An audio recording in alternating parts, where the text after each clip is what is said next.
Hello friends, welcome back to my channel. Yes, it's Sumana's blog. আমার গলাটা আজকে একটু বসা বসা লাগতে পারে, মানে ফাটা বাঁশের মতো। একটু ঠান্ডা লেগে গেছে, তাই গলাটা একটু বসে গেছে। আর সরস্বতী পুজো করানো মানে কুলের সিজন। আর কুল খেতে কার না ভালো লাগে? আমার তো ভীষণ ভালো লাগে। কুল মাখা বলো, বা কুল দিয়ে যে হালকা নুন দিয়ে খাওয়া বলো, বা কুলের চাটনি, কুলের আচার, আমার তো সাংঘাতিক। যাই হোক, আমি এই বলছি আর আমার জিভে জল আসছে। আর এটা আমার দিদি বানাচ্ছে। তাড়াতাড়ি কুলটা মাখিয়ে নিই।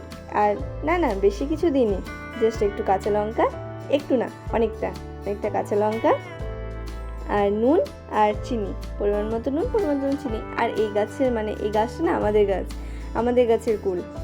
এবার আমাদের গাছের কুলগুলো না ভীষণ টক, মানে মনে হয় যেন মিষ্টি রস ঢেলে দিলেও টক যাবে না।